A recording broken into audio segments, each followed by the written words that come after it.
So now we're going to demonstrate how you assess the chest and thorax area. So one of the things that you're going to assess is the shape of the thorax. So you want to see that the anterior and the posterior diameter, that it's oval shaped, not barreled. Then you're also going to look at her respirations, and you would be counting her respirations for 30 seconds and multiplying by 2. And we're going to say her rate is 12, and that they're rhythmic, and I don't see any labored breathing. Okay? And then after I've assessed those things, then I'm going to do things like ask her if she's had any tenderness or if she's had a cough. Have you had a cough? And if she says yes, then I would go and ask her, have you noticed that you coughed up any sputum? Or I would assess it myself. And if she had, then I would look at the sputum and for color, odor, consistency, and amount. Okay? Now other things that I want to look at, and I'm going to go ahead and undo her gown so you can look. One of the other things that I'm assessing when I'm looking at her chest is intercostal spaces or retractions. And so if you could see her ribs, in between her ribs, her skin, and if she was breathing and having some respiratory difficulty, then the skin between those ribs would sink in and out. And I would know that that is a intercostal retractions. And then sometimes their sternum may sink in and out, and that would be substernal retractions. And then I'd also ask her if she had any pain when she was breathing.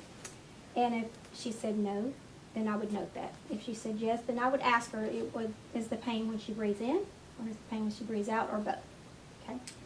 And so then I want to show you where you place your stethoscope in order to assess her breath sounds. And so her clavicles are up here, and so we begin at the apex of the lungs, which is right above the clavicles. And so you put your stethoscope in, and let's go ahead and sit her up so you can see better. Okay, so her clavicles are here, and so I would begin with my stethoscope above the clavicles and would listen for a full inspiration and expiration on both sides, and you're always comparing side to side. Okay, and then I come down, your intercostal space is about the second intercostal space, and I'm going to listen there, and I'm just going to systematically go from side to side, down, so that I'm assessing the entire area of the lungs. And then a little bit further out. And then lastly, mid-axillary on the sides. I want to listen there and there. Full inspiration and expiration. And so then I would note anteriorly that our breath sounds are equal bilaterally, and they're clear, and there's no adventitious sounds.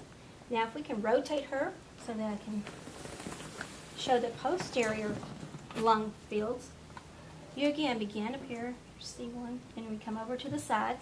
And you want to make sure that you're listening not on the bone, but on the skin, but you're close to the spinal column.